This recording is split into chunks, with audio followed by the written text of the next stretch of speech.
안녕하세요. 저는 평소 사연을 즐겨 듣는 30대 여자입니다. 제 이야기는 다른 이야기처럼 이혼을 하게 된 이야기는 아니고요. 평소 저를 무시하고 괴롭히던 시누이와 형님에게 속 시원하게 복수한 이야기를 해보려고 사연을 쓰게 되었습니다. 도대체 시누이와 형님에게 무슨 일을 어떻게 당했길래 두 사람에게 복수를 하게 되었는지 한번 들어보실래요? 남편과 전 결혼한 지 2년이 된 부부였어요. 남편에겐 형과 누나가 있었는데 시숙은 장가를 갔고 시누이는 아직 시집을 안 간 상태였죠. 처음 결혼을 했을 땐 시누이와 형님의 사이가 썩 좋아 보이지 않았는데 곁에서 지켜보는 제가 긴장이 될 정도로 둘 다 서로에게 지려고 하지 않더라고요. 옳게. 사람을 봤으면 인사를 해야 할 거 아니야? 아까 인사했는데 형님이 못 들으셨나 보네요. 내가 대답이 없으면 앞에 와서 눈을 마주치고 다시 인사를 해야 할 거 아니야. 굳이 그렇게까지 해야 한다고요? 그냥 형님이 진작 인사를 잘 들으셨으면 됐잖아요. 바로 뒤에서 인사했는데 그걸 못 들었으면 형님이 일부러 안 들으려고 노력한 거 아닌가요? 아니 옳게. 무슨 말을 그렇게 해? 내가 옳게 트집이나 잡으려고 일부러 인사를 안 받기라도 했다는 거야? 그렇잖아요. 제가 이 집에 살금살금 기어들어온 것도 아니고 문 여닫고 저 왔다고 어머님께도 인사드리고 동서한테도 인사하고 그러고 나서 형님께도 인사드렸는데 그걸 못 들었다고 이렇게 트집을 잡으시니 당연히 일부러 그랬다는 생각이 들지 않겠어요? 난 정말 못 들었다니까. 옳게는 꼭 이러더라. 사람을 이상하게 몰고 가서 나만 잘못한 것처럼 만들고 이렇게 상황 몰고 가면 통쾌해? 막 신나 죽겠어. 제가 상황을 그렇게 만드는 게 아니라 형님이 상황을 그렇게 만드는 거겠죠. 어떻게 하면 저한테 한 소리 할 수 있을까 싶어서 이런 상황을 만들어내잖아요. 이렇듯 두 사람은 인사 문제로도 서로 못 잡아먹어서 안달이 난 사람처럼 굴었고 이 싸움의 끝은 항상 서로를 잡아먹을 듯 노려보며 끝이 나곤 했죠. 상황이 이렇다 보니 전 시댁에 갈 때마다 두 사람의 사이에서 눈치를 살피느라 바쁠 수밖에 없었어요. 그러던 어느 날 시댁에 가져다 줄 것이 있어서 시댁에 가게 되었는데 시누이와 형님이 집에 있는 것이 아니겠어요? 시댁에 함께 살고 있던 시누이야 그렇다 치더라도 형님까지 있으니 또 싸우는 건 아닌가 싶어 저도 모르게 긴장이 다 되더라고요. 두 사람의 눈치를 살피고 있으니 아니나 다를까 티격태격한다 싶더니 결국 또 언성을 높이며 싸우기 시작했어요. 하필 시부모님은 함께 산책하러 가신다며 집을 비우신 상태였고 두 사람의 싸움은 말릴 새도 없이 심해져만 가더군요. 싸움의 이유도 유치하기 짝이 없었어요. 시누이가 소파에 앉아 TV를 보는 상황이었고 형님이 소파에 앉으며 리모컨을 엉덩이로 누르며 TV가 꺼져버린 것이었어요.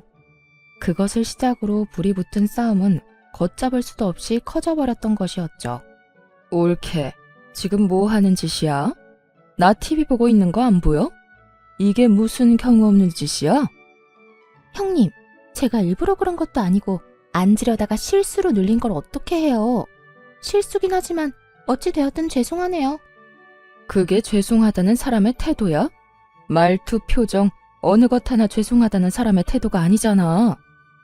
사실 제가 잘못한 것도 없잖아요. 일부러 그런 것도 아니고.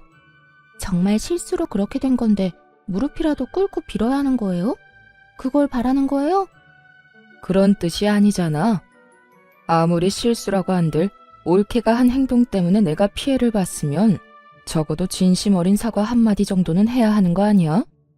무슨 거지 적선하듯 죄송하네요.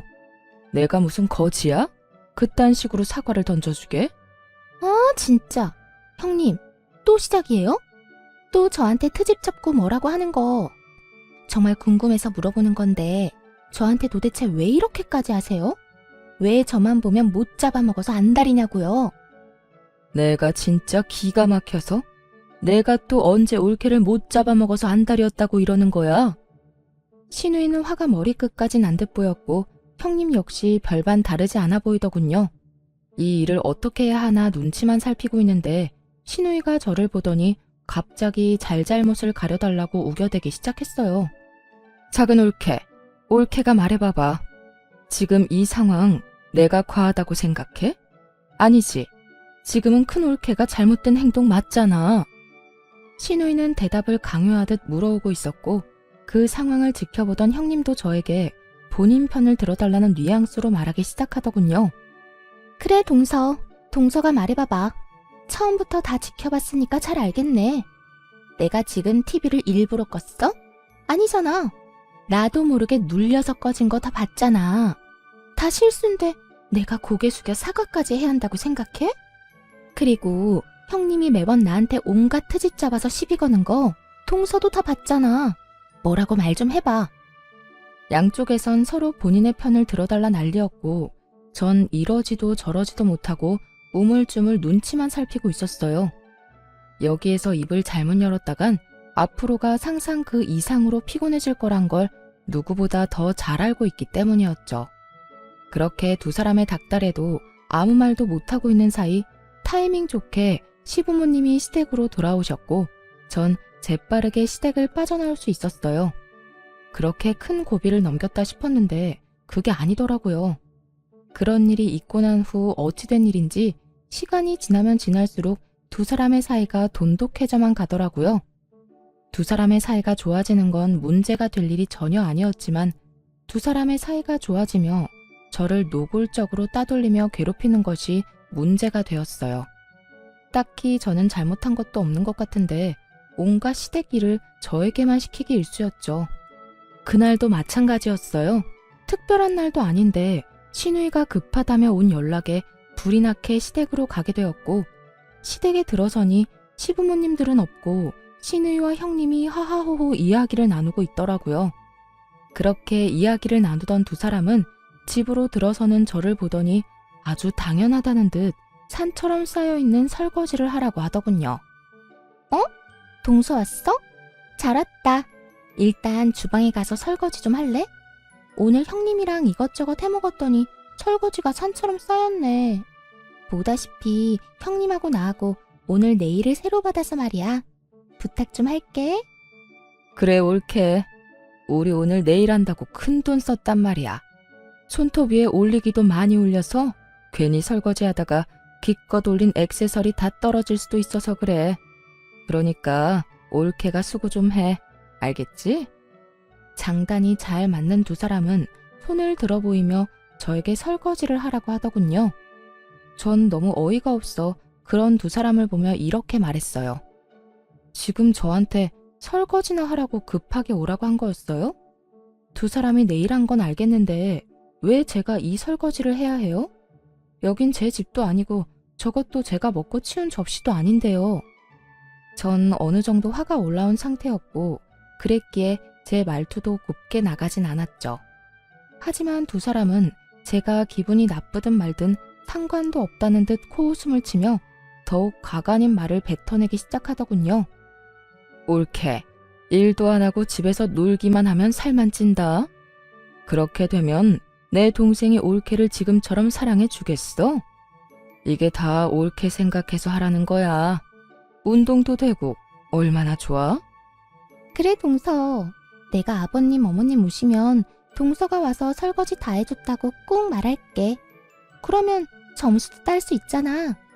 여러모로 다 동서한테 좋은 일인데 왜 그렇게 화를 내고 그래? 그리고 보다시피 우리가 네일을 받아서 하고 싶어도 못하는 상황이라니까. 기가 막히고 코가 막히는 노릇이었죠.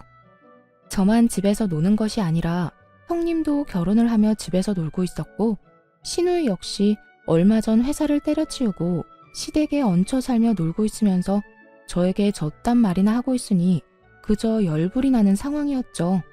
보란듯이 반짝이는 손가락을 흔들어대는 두 사람을 보며 면전에다 침이라도 한껏 뱉어주고 싶은 심정이었어요. 누군 네일을 안 해본 것도 아니고 붙인 것이 많아 신경이 쓰이면 고무장갑을 끼면 되는 일 아닌가요? 더는 참고 인내하며 사이좋게 지낼 마음이 사라져버렸고 그대로 주방에서 고무장갑을 가지고 와 두 사람에게 한 짝씩 나누어주며 이렇게 말했습니다. 그렇게 네일한 게 신경 쓰이면 이 고무장갑 한 짝씩 끼고 사이좋게 하세요. 그러면 다 해결되지 않겠어요? 뭐야? 옳게. 지금 손윗 사람한테 이게 뭐 하는 짓이야? 우리가 엄연히 동서보다 집안 서열이 높은데 우리가 하라고 하면 해야 할 것 아니야? 두 형님들 잘 들으세요. 아무리 손아랫 사람이라도 이런 식으로 부려먹는 경우는 없어요. 저는요, 이딴 일은 할 생각 없으니까 알아서 하고 다음부턴 이런 일로 사람 오라가라 하지도 마세요.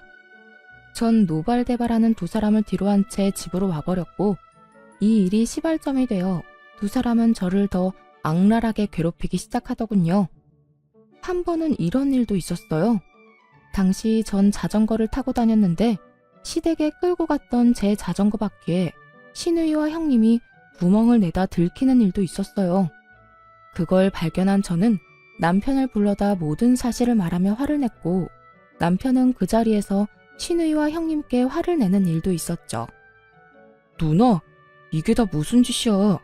이게 얼마나 위험한 짓인 줄 몰라서 그래? 형수님도 그래요.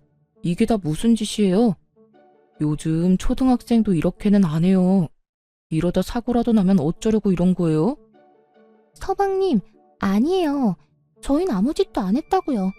그저 바퀴에 바람이 빠진 것 같길래 그냥 살펴보던 중이었다고요. 그래, 우리 억울해. 우리가 미쳤다고 그런 짓을 하겠어? 큰올케 말대로 우린 그저 바퀴에 바람이 빠진 것 같아서 살펴보고 있었던 것뿐이라고. 두 사람은 제가 봤는데도 불구하고 절대 아니라며 발뺌하기 바빴고 제가 본 것을 증명할 일이 없었기에 남편은 다시 이런 짓을 한다면 가만두지 않겠다며 확실하게 못 받고 이 일을 넘겨버렸죠. 진짜 이번엔 그냥 넘어가는데 다시 한번 이러면 나 가만히 안 있어. 누나고 형수님이고 가만두지 않을 거라고. 그러니까 앞으로는 우리 집사람 괴롭히지 마. 저 역시 화는 났지만 그 짧은 순간에 송곳은 어디로 치워버렸는지 보이지도 않아 그냥 넘기게 되었습니다. 그 뒤로도 두 사람은 저를 못 잡아먹어서 안달이었고 여러 일들이 일어나는 가운데 그 두 사람이 결정적으로 가까워진 이유를 알게 되었어요. 그 이유는 앞전에 두 사람이 심하게 싸운 날 제가 누구의 편도 들지 않고 그 자리를 빠져나간 것을 얄밉게 생각한 형님이 노처녀 시누이에게 남자를 소개시켜주며 시누이와 가까워졌던 것이었어요. 그렇게 가까워진 두 사람은 제 욕을 하며 사이가 더욱 돈독해진 것이었죠. 거기에다 시누이에게 형님 친정 부모님의 회사에 낙하산으로 취직 자리까지 알아봐준다고 하는 바람에 시누이는 그저 형님 바라기가 되었던 상황이 돼버린 것이었어요. 당시 저희 부모님도 사업을 하고 있었던 터라 가만히 있던 저와 더 비교가 돼버리며 그 괴롭힘은 정말 더욱 치사해지더군요. 그러던 어느 날 시누이가 결국 형님의 친정회사에 입사를 하게 되었다는 소식과 함께 형님 역시 그 회사에 일을 하게 되었다는 소식을 듣게 되었어요. 그 후 두 사람은 돈 버는 유세를 다른 사람도 아닌 저에게 부리기 시작하더군요. 올케는 나이도 젊은데 언제까지 집에서 쉴 거야? 올케도 친정에 부탁 좀 해서 일이라도 해. 올케 친정회사는 정은이네처럼 크게 운영하는 건 아닌가 봐. 정은이네 회사는 직원이 20명 가까이 되는 것 같던데. 에이, 형님. 저희 아빠 회사도 큰 편 아니에요. 직원 수도 많지도 않고요. 그저 회사가 튼튼해서 망할 리 없다는 게 장점이죠. 자고 일어나면 줄줄이 망하는 요즘 같은 때 그 정도면 대단한 거지. 그렇지 않아, 올케? 아, 네? 네, 그렇네요. 20명이면 대단한 거죠. 두 분 다 일하시느라 피곤하시겠어요. 이런 일은 처음이라 좀 힘들긴 한데 정은이가 워낙 날 편하게 해줘.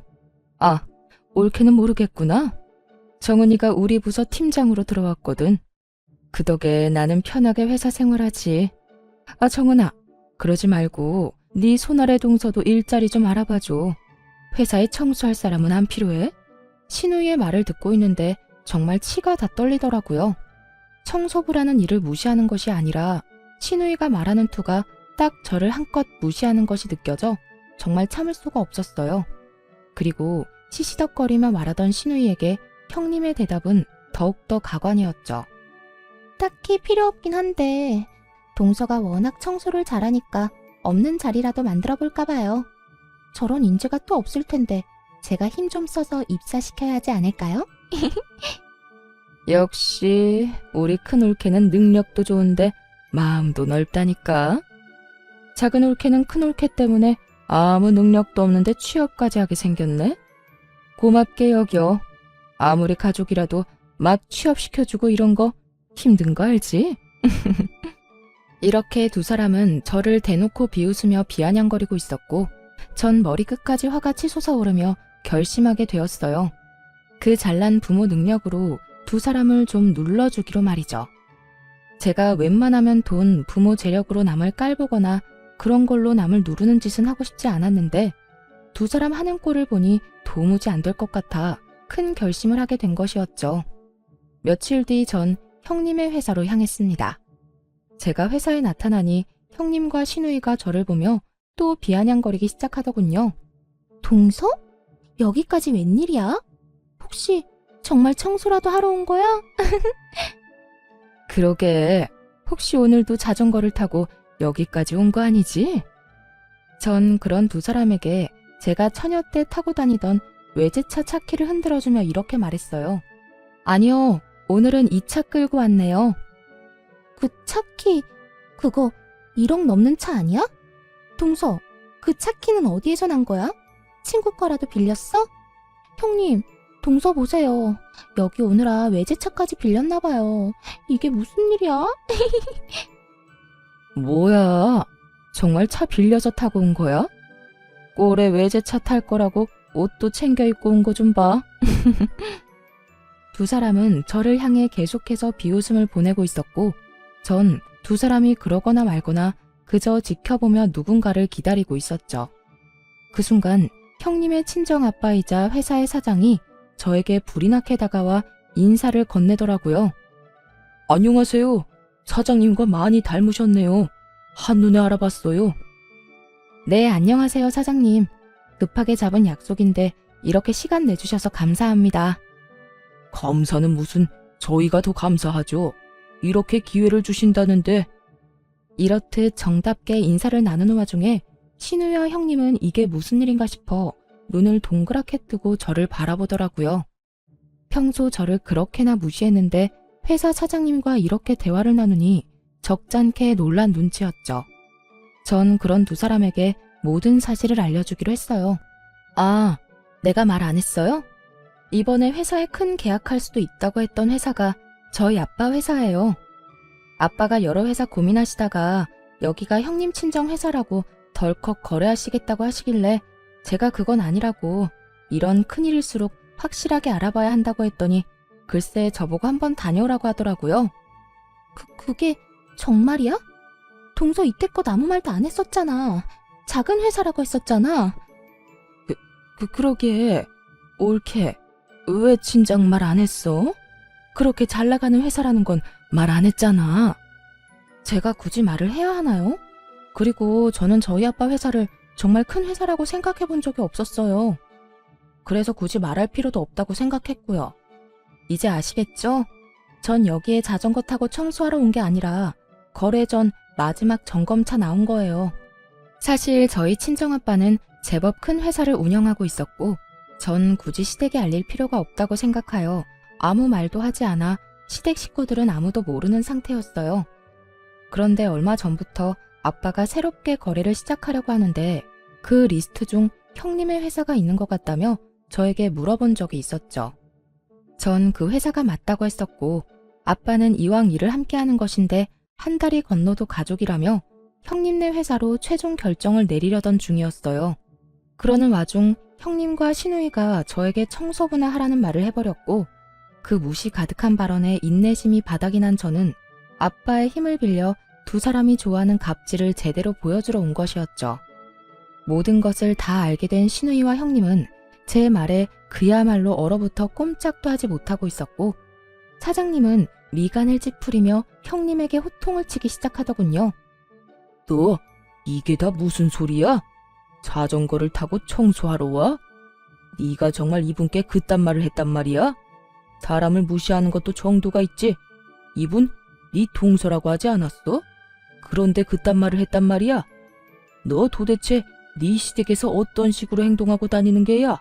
사장님의 호통에 형님뿐만 아니라 시누이까지 꿀먹은 벙어리라도 된 듯 아무 말도 하지 못하고 있더라고요. 전 그런 두 사람을 대신해 사장님께 이렇게 말해주었습니다. 아까는 저한테 자전거 타고 청소하러 왔냐면서 하셨잖아요. 저는 점검차 나온 거긴 하지만 형님들이 청소하라고 하니 청소라도 할까봐요. 저보고 청소 잘한다고 청소부 자리라도 내준다고 하셨거든요. 사장님 따님이자 제 형님이 말이에요. 어떻게 할까요? 저 지금 청소라도 하면 될까요, 사장님? 제 말에 형님의 아빠는 목부터 얼굴까지 빨갛게 달아오른 모습으로 고함을 지르며 저에게 사과를 하라고 했고, 형님은 악다구니를 쓰며 싫다고 하더군요. 너 당장 사과드리지 못해? 이게 무슨 망신이야? 아무리 생각이 없다고 해도 사람을 그렇게 무시하는 게 어딨어? 그것도 이렇게 중요한 분을. 뭐? 사과? 내가 왜요? 내가 뭘 잘못했다고 사과까지 해요? 청소부 이야기는 그저 농담이었다고요. 우리끼리 가볍게 주고받은 농담 말이에요. 그리고 내가 손윗 사람인데 어떻게 손아랫 사람한테 사과해요? 전 절대 싫어요. 윗사람이면 윗사람답게 굴었어야지. 하는 행실은 어린애보다 못한 짓거리를 해놓고 윗사람 대접은 받고 싶은 게야? 너 진짜 당장 사과 못해? 너 때문에 회사 문 닫는 꼴을 기어코 봐야 사과를 할 테야. 형님은 회사 문을 닫는다는 말을 듣고서야 저에게 우물쭈물 안 한 것만도 못한 사과를 뱉어내더군요. 미안해. 이걸 사과라고 하는 것인지 그저 웃음만 나더라고요. 전 형님의 사과 앞에 비웃음을 날려주며 말했어요. 아니요, 됐어요. 전 그딴 진심이라고는 없는 사과 받고 싶진 않네요. 그것도 사과라고 하는 건지 도대체 알 수가 없네요. 이번엔 형님의 얼굴이 빨갛게 달아오르고 있었고, 형님의 아빠인 사장님은 제 눈치를 살핀다 싶더니 형님에게 이렇게 말하더군요. 네 입으로 지은 죄 네 몸으로 갚아. 앞으로 한 달 동안 우리 회사 말고 저쪽 회사로 가서 계단 청소라도 해서 용서를 구해. 뭐라고요? 나한테 지금 청소를 하라고 한 거예요? 그것도 동선의 회사 계단 청소를요? 그래, 여기 너 말고 잘못한 사람이 또 있어? 왜 저한테만 그러세요? 청소 이야기는 형님도 같이 했다고요. 자전거 타고 왔냐고 비아냥거린 것도 마찬가지고요. 옳게. 굳이 나까지 끌고 가야겠어? 혼자서 다녀와도 되잖아. 억울해서 그러죠. 하기는 같이 했는데 왜 저만 이 꼴을 당해야 하냐고요. 형님도 같이 가서 같이 계단 청소해요. 옳게. 정말 이럴 거야? 왜요? 내가 틀린 말 했어요? 입으로 같이 지은 죄 같이 갚아야 할 것 아니에요. 형님의 물귀신 작전 때문에 시누이까지 꼼짝없이 저희 회사로 출퇴근하며 계단 청소를 하게 되었고, 한 달 동안 두 사람은 저희 회사 곳곳을 다니며 청소를 해주었어요. 그렇게 마지막 날이 되었고, 두 사람은 일이 끝나자마자 저희 집으로 득달같이 찾아왔더군요. 두 사람은 오는 길에 싸우기라도 한 듯 사이가 좋지 않아 보였는데 저희 집에 들어오면서도 싸우고 있더라고요. 옳게. 진짜 너무하는 거 알아? 어차피 피할 수 없는 청소 혼자 했으면 됐지. 꼭 거기에서 나까지 끌어들여야 했어. 이게 뭐야? 온몸에 땀 냄새에 손에 주부습진 오기 직전이라고. 내가 뭐 틀린 말 했어요? 형님도 동서 괴롭힌 거 맞잖아요. 난 그저 동서가 얄밉다고 한 것뿐인데 신나서 동서 괴롭히기 시작한 건 형님이잖아요. 그럴 땐 언제고 청소는 나 혼자 하라고요? 내가 왜요? 청소를 빠져야 할 사람은 형님이 아니라 저였다고요. 뭐? 너 진짜 말 다 했어? 그래, 말 다 했다. 어쩔 건데 어쩔 거냐고. 감정이 극에 달해버린 두 사람은 반말까지 하며 싸우기 시작했고, 결국 폭발해버린 시누이가 형님의 머리를 향해 손을 뻗으며 더 큰 싸움이 시작되었어요. 전 그런 두 사람의 치열한 싸움을 말릴 생각도 없이 지켜보다 집으로 시부모님과 시숙을 불러버렸어요. 얼마 지나지 않아 화가 머리끝까지 난 시부모님이 집으로 들어왔고, 한바탕 소란을 일으키고 있는 두 사람을 본 시부가 호통을 치기 시작했어요. 이게 다 무슨 일이야? 둘 다 그만두지 못해? 시부의 호통에 두 사람은 싸움을 멈추는가 싶더니 반성은커녕 서로 잘못한 것에 대해 이르기 바쁘더군요. 아빠, 올케 좀 혼내줘요. 올케가 먼저 작은 올케 얄밉다면서 괴롭히자고 했다고요. 난 그저 올케가 시키는 대로 한 것뿐이야. 나한테 일자리도 소개시켜주고 남자도 소개해주면서 시키는데 내가 어쩌겠어? 시키는 대로 하는 수밖에. 아니에요, 아버님. 형님이 먼저 저희가 싸우는데 동서가 아무런 행동도 하지 않고 자리 피해버린 게 괘씸하다고 괴롭히자고 했다고요. 그리고 남자 소개해준 건 형님이 계속 외롭다고 해서 해준 거고, 일자리도 형님이 계속 마땅한 일자리가 없다고 해서 저희 아빠 회사에 취업시켜준 거라고요. 내가 언제 그랬어? 올케가 먼저 일자리하고 남자 이야기 꺼내면서 내 기분 맞춰주면서 작은 올케 너무 얄밉지 않냐고 말 꺼냈잖아. 난 거기에 장단 맞춰준 것뿐이고. 장단만 맞춘 사람이 송곳까지 챙겨서 동서 자전거 바퀴에 구멍을 뚫어요? 그 장단 2번 맞췄다간 아주 큰일 나겠어요. 뭐야? 그건 올케가 자전거 타고 다니는 꼴도 얄밉다면서 자전거를 확 버려버리면 어떻겠냐고 하니까 그랬던 거지. 그리고 작은 올케한테 구멍 뚫다가 들키니까 송곳 버린 사람이 누군데? 내 손에서 재빠르게 송곳 뺏어서 차 밑으로 던진 사람은 올케였잖아.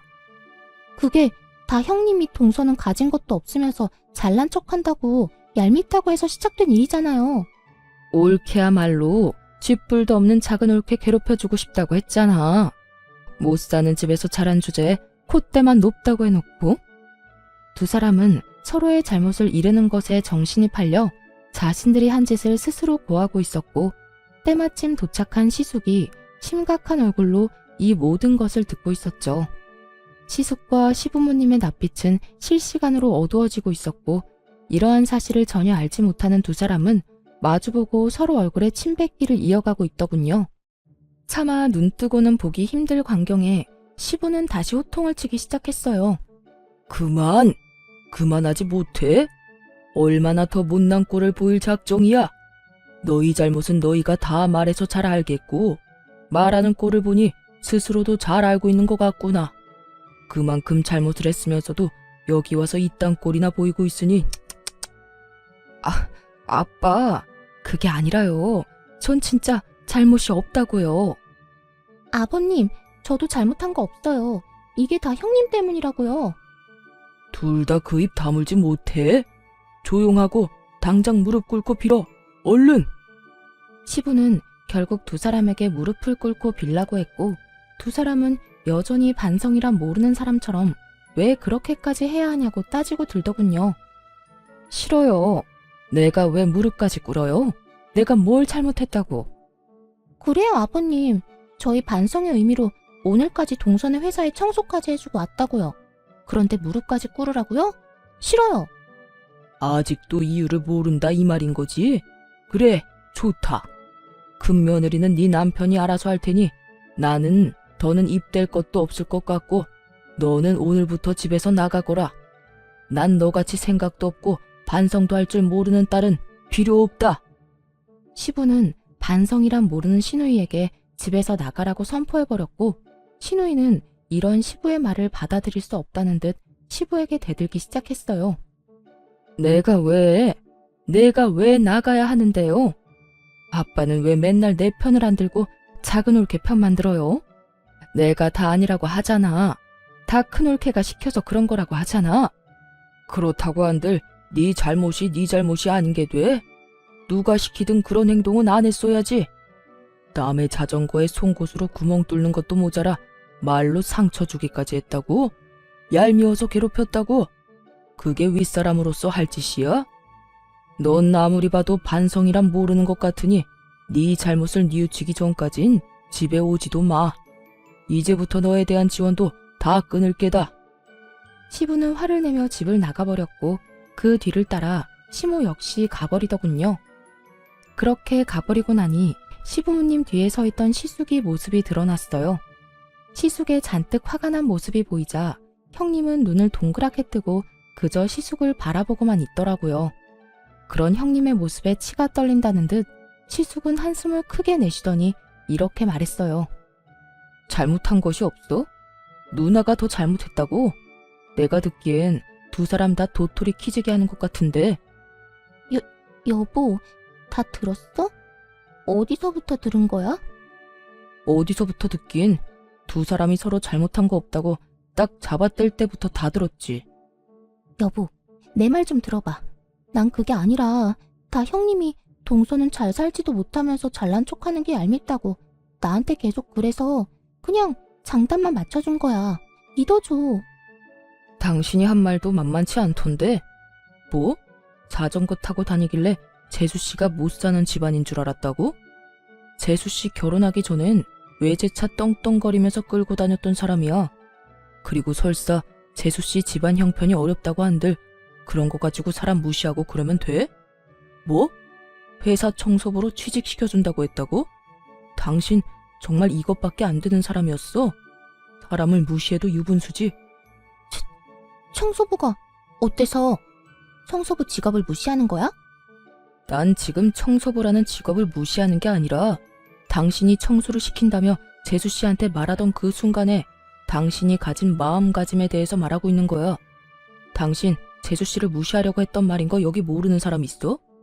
여보, 내 말 좀 들어보라니까. 난 그저 정말 농담처럼 한 말이었어. 동서가 청소는 잘하잖아. 그래서 농담처럼 장난으로 한 말이었지. 나도 동서가 그렇게 대단한 집 딸인 거 알았으면 그런 장난도 안 쳤을 거야. 그걸 말이라고 해? 집안 봐가면서 누구는 대접해주고 누구는 무시하고. 당신은 이날 이때껏 그렇게 살아온 거야? 내가 알던 당신은 도대체 누구였어? 적어도 내 앞에선 이런 사람은 아니었잖아. 시숙은 인정사정 볼 것 없이 형님을 몰아세우고 있었고 절벽 끝까지 몰린 형님은 태세를 바꿔 화를 내기 시작하더군요. 진짜 너무하는 거 아니야? 내가 뭘 그렇게까지 잘못했다고 이 꼴을 당해야 해? 내가 왜 여기서 당신한테 이런 소리나 듣고 있어야 하냐고. 그것도 동서까지 보는 자리에서 말이야. 당신이야말로 지금 나한테 너무한다고 생각 안 해? 이럴 때일수록 일단 내 편을 들어줘야 할 거 아니야. 당신이 내 남편이라면 말이야. 나도 섭섭해. 나도 화난다고. 당신 진짜 대단하다. 이 와중에 섭섭하다는 말이 나와? 화난다는 말이 나오냐고. 정말로 실망하고 화나는 사람이 누군데? 그래. 내가 다 잘못했고 내가 다 주도해서 동서 괴롭혔어. 이제 됐어? 이제 됐냐고. 내가 그냥 이혼하고 말지. 여기서 이게 무슨 꼴이야? 그냥 나 당신이랑 이혼할게. 그러면 됐지? 형님은 결국 본인 입으로 이혼 이야기를 꺼낸다 싶더니 이런 말까지 해대기 시작하더군요. 차라리 잘 됐어. 생각보다 아빠 회사 일이 적성에도 맞던데 이혼하고 일만 하면서 살지 뭐. 아빠가 월급도 넉넉하게 줄 거니까 깨끗하게 이혼하고 그 돈이나 펑펑 쓰면서 살면 되겠네. 그래, 차라리 잘 됐다. 너 따위가 내 아이의 엄마가 될 수도 있다고 상상하니 끔찍할 지경이니까 임신이라도 되기 전에 얼른 깔끔하게 이혼하자. 그래, 나도 바라던 바야. 그러면 협의 이혼하는 걸로 알고 가볼게. 더는 이딴 곳에 있고 싶지도 않으니까. 그렇게 형님의 이혼을 확정하며 나가려는 순간 전 형님의 뒤통수에 대고 이렇게 말해주었습니다. 아 형님, 그러면 이제 가족도 뭣도 아닌데 계약은 없던 일로 할게요. 애초에 형님 회사랑 계약하려고 했던 가장 큰 이유가 가족이기 때문이었거든요. 그런데 이제 이혼한다고 스스로 말했으니 계약 진행할 필요가 없어졌잖아요. 그 순간 형님은 움찔하는가 싶더니 저를 보며 이렇게 말하더라고요. 마음대로 해봐 어디. 동선에 도움 없어도 우리 회사 잘 먹고 잘 살 수 있거든? 누구네 회사 손해가 더 큰지 어디 한번 지켜보자고. 형님은 끝까지 큰 소리를 떵떵 치며 자리를 떠나버렸고 그제야 상황의 심각성을 깨달은 신우이가 제 앞에 무릎을 꿇고 앉아 빌기 시작하더군요. 그런데 손이 발이 되게 빌면서도 뻔뻔함은 절대 잃지 못하는 신우였어요. 올케, 큰 올케도 저렇게 이혼해버리면 나 또 백수돼. 그러면 난 언제 돈 모아서 언제 시집가? 그러니까 이왕 이렇게 된 김에 나 올케네 회사에 취업 좀 시켜줘. 뭐라고요? 지금 저한테 취업을 시켜달라고 했어요? 여기 나 취업시켜줄 수 있는 사람이 올케 말고 또 있어? 그러지 말고 나 취업 좀 시켜줘. 말이야 바른 말이라고. 올케가 나랑 큰 올케한테 갑질하는 바람에 오늘 이런 일이 다 일어난 거 아니야. 지금 일어나는 모든 일에 큰 올케랑 내 잘못도 있지만 작은 올케 잘못도 있다는 그 말이지. 그러니까 나 취업 좀 시켜줘. 보아하니 친정 회사도 엄청나게 잘 나가던데 내 자리 하나쯤 알아봐주는 거 일도 아니잖아. 나 집에서도 쫓겨나고 일자리마저 없으면 진짜 오갈 데도 없다고. 내가 갑질하게 만든 사람이 누군데 이제 와서 누구 탓을 하는지 모르겠네. 형님, 기억 안 나요? 형님들이 짝짝꿍이 맞아서 저를 틈만 나면 괴롭혔던 거. 형님 같으면 나한테 그딴 짓이나 한 사람을 취업시켜주고 싶겠어요? 제발 정신 좀 차리세요. 그 정신머리로 어디 취업이나 하겠어요? 형님, 그렇게 살면 시집도 못 가요. 혹시나 가더라도 금방 이혼당한다고요. 전 정신이 나가버린 것 같은 신우이에게 그간 신우가 저에게 했던 행실들을 말해주며 단호하게 한 소리 해주었고 제 말에 기분이 상해버린 신우이는 자리에서 벌떡 일어나더니 삿대질까지 해대며 화를 내기 시작하더군요. 뭐야? 너 지금 말 다 했어? 잘난 거 하나 없는 게 부모 하나 잘난 거 믿고 큰 소리 치는 꼴이라니. 내가 진짜 뭐 취업을 못해서 너한테 이러고 있는 줄 알아? 나도 마음만 먹으면 취업할 수 있거든? 하여튼 두 옳게 하는 꼴이 아주 가관이네 가관이야. 신우이는 말도 안 되는 말을 바른 말이라고 하며 짓거리고 있었고 그런 신우이의 한마디 한마디가 다 골이 아픈 시숙이 신우이를 끌고 집으로 돌아가 버리더군요. 그렇게 한 차례 폭풍이 지나가고 난 후 전 제가 말한 대로 아빠와 상의해 계약을 없던 일로 해버렸어요. 제 이야기를 들은 아빠 역시 그딴 집안에 도움이 될 일은 조금이라도 하고 싶지 않다고 하며 연을 끊어버렸고 저희와 계약이 틀어져 버린 형님 회사는 몇 년치의 일이 다 끊겨버린 상황이 되어버렸죠. 형님은 시숙과 이혼을 하게 되며 친정으로 돌아갔지만 그대로 친정 대문도 넘지 못하고 쫓겨났고 오갈 데가 사라지자 저에게 찾아와 울고불고하며 매달리기 시작하더군요. 동서, 내가 다 잘못했어. 내가 이렇게 빌 테니까 제발 일만 계속 진행하면 안 될까? 나 이혼까지 해서 오갈 데도 없는데 회사에서도 쫓겨나고 집에서도 쫓겨났어. 돈도 땡전 한 푼 없이 쫓겨났다고. 이렇게 울고불고 매달리는 형님을 보는데 웃기지도 않더라고요. 저에게 사과 한마디가 하기 싫어 이혼까지 할 때는 언제고 이제 와서 이렇게 눈물까지 보이며 용서를 구하니 진심처럼 느껴지지도 않았고요. 이제 와서 이런다고 한들 제 마음이 돌아설 것 같아요. 방금 말한 대로 이제 나랑 가족도 뭐도 아닌데 더욱 거래를 이어나갈 필요가 없죠. 그러니까 여기서 이러지 말고 당장 나가주세요. 동서, 그렇게 딱 잘라 말하지 말고 우리가 그래도 한때는 가족이었잖아. 그 정을 생각해서라도 제발. 저한테는 애초에 가족 간의 정 같은 건 없어서 남은 정 따위도 없네요. 그러니까 나가주세요. 형님은 이러한 제 말에도 꿈쩍도 하지 않고 계속 눈물을 흘리며 빌고 있었고 그런 형님의 모습에 참고 또 참던 남편이 폭발해 한마디 하기 시작했어요. 내가 웬만하면 집사람이 아무 말도 하지 말라고 해서 참으려고 했는데 도저히 참을 수가 없네요. 그쪽이 내 와이프한테 한 짓이 있는데 이제 와서 이런다고 뭐가 달라집니까? 양심이란 게 없어요. 도대체 얼마나 얼굴에 철판을 깔았으면 부끄러운 줄도 모르고 여기 와서 눈물을 흘리고 있어요. 그렇게 우리 집사람이 만만해요? 서방님, 난 그런 게 아니라 정말 너무 힘들어서 마지막이라 생각하고 찾아온 거예요. 동서 말 한마디면 다 해결되니까요. 나도 오죽했으면 여기까지 와서 이러겠어요. 오죽 힘들면 이러겠냐고요. 그러니까 문제라는 거예요. 진심으로 반성해서 찾아왔다고 해도 욕이 나오려고 하는데 본인 힘들다고 부탁이나 하려고 찾아왔다고요? 참나 기가 막히네요 정말. 내가 경고하는데 다신 찾아오지 마세요.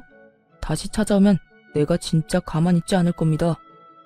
서방님, 저 진짜 반성도 하고 있어요. 정말이라고요. 그러니까 동서 좀 설득해 주세요. 누구 보고 계속 서방님이라고 하는 겁니까? 이제 우리 아무 사이도 아닌 거 잊었어요? 이 자리에서 이혼하자고 큰 소리 친 사람이 그걸 잊었을 리 없을 텐데요. 어찌되었든 당장 나가주세요. 경찰 부르기 전에 나가라고요.